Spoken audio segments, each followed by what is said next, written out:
Hi there, I'm Danny Flexen and welcome to the latest edition of SecondsOut FLEXpectations, our weekly look ahead to the boxing action of the weekend to come. We're usually here every Thursday at 4:30 p.m, so I have to start with an apology, not for my hair or for what I'm wearing, but for the lateness of this week's edition, at least 24 hours late. Can only apologise. We were out in Liverpool, did a lot of interviews, did a lot of workout footage, and completely forgot, my fault, completely forgot to do the vlog. And I forgot that I had a hardcore of loyal viewers. So I apologise for that, but better late than never, as they say.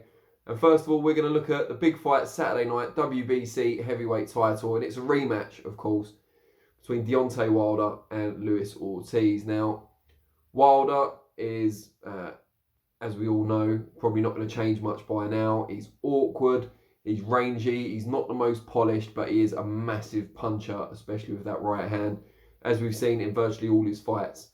First fight with Ortiz, he struggled early on, and he struggled even more so in a pivotal round where he got absolutely shellacked, if that's even a word, by Ortiz, who saw his opportunity but then seemed to gas out in trying to finish the fight, and Wilder came back and, of course, stopped him. A lot of people talk about Ortiz in the build-up, looks in phenomenal shape, especially for a man of, God knows, anywhere between 40 and 65. He looks great.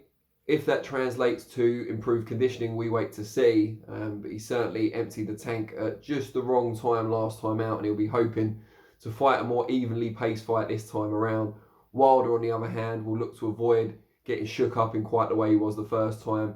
If anything, he seems to have improved since, whereas Ortiz at his age, even if it is the lower end of the guesses, probably has regressed a little bit, hasn't looked certainly clinical in his fight since he was first stopped by the Bronze Bomber.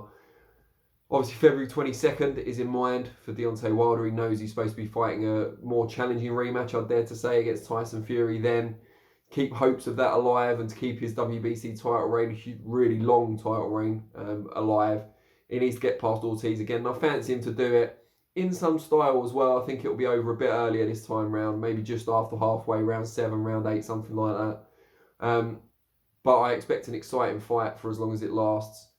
We've also got a great show over here. I talked about being in Liverpool earlier this week. I don't want to rub in the fact that this vlog was late, but we were there. We were there for the workout. We were there for the press conference. It's the weigh-in today, which we'll be able to see on our channel, as well as the interviews we did yesterday with Eddie Hearn, some explosive stuff in there. But the show itself, although a lot of people see the main event as a foregone conclusion, I give John Ryder a little bit more chance than most against Callum Smith for the Super WBA Super Middleweight title. It's a style that Callum hasn't encountered thus far in the pros, certainly. I'm sure he did as an amateur. But Ryder's a compact, aggressive, hard-hitting southpaw. He's not your typical southpaw. And obviously for the weight, he's quite small as well, which some people call him a disadvantage because Callum's obviously huge for the weight and rangy and also likes to fight on the inside.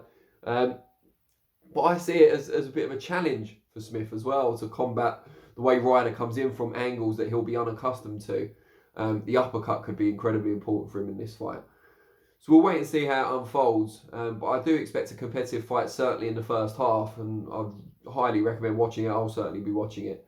But the main selling point of the Liverpool card for me and for hardcore fans, I guess, is the depth of the card. You know, there's at least 4 really good fights on the undercard. You've got Chris Billam-Smith coming off that tight defeat to Richard Riakporhe, going up against Craig Glover, hometown support, but has lost 2 of his fights already, even though he was highly touted. 2 upsets, the second of which was against the Journeyman, where he was stopped. He's got a lot to prove. He seems hyped up for it. He's managed by Tony Bellew. Saw them having a little kind of chat in each other's ear before the press conference started, and then when they did the head-to-heads after, you've probably seen on our channel, Craig Glover refused to shake Billam-Smith's hand. Billam-Smith, the gentleman, as befitting his nickname, was the only one wearing a suit at the press conference. Always remarkably well turned out, but don't get it wrong, he can certainly fight in that ring, and Craig Glover can too, so I expect those 2 to meet head on. That should be an interesting clash. One that I'm really looking forward to, big punching James Tennyson, now up at lightweight and seeking another world title shot after, of course, falling short at super feather against Tevin Farmer.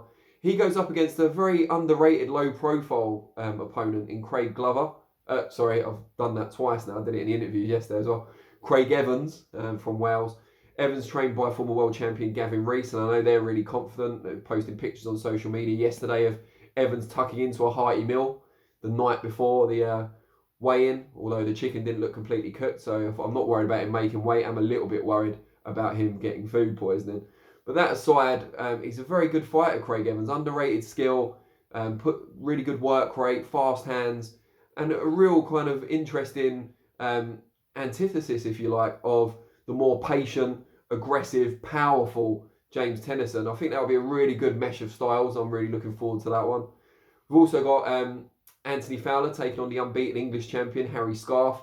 Fowler came back from his loss to Scott Fitzgerald by clearly beating Brian Rose not too long ago. Scarf's come with momentum and ambition. He's literally got nothing to lose. There's no pressure on him. He's not long ago won the English title in a fight which was elevated to main event status on Channel 5 after the Dilmagani-Fonseca fight in its original incarnation was called off at the last minute because Fonseca was being ill backstage. So he's used to kind of getting these opportunities at short notice and making the most of them. And I think that could be an underrated fight. And then we've got the local derby, Liverpool against Birkenhead. Masha Dodd, obviously from Birkenhead, he'll bring all his fans with him, against Tom Farrell from Liverpool. That's going to be a real brawl, I think, as well. A real gripping one. I see it going the distance. I give Farrell the slight edge. He seems slightly more fresher and has a bit more momentum on his side, but I'm certainly not ruling Dodd out.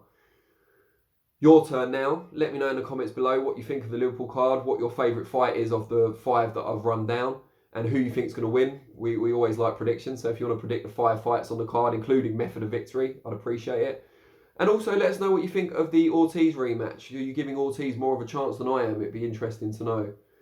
I'll respond to some of the best ones, but I'll also see you here next week, Thursday, 4:30 PM, as long as I don't forget this time. It ends up being Friday for the next FLEXpectations, and I should be here Monday, 4:30 PM for reflections, looking back on the weekend's action.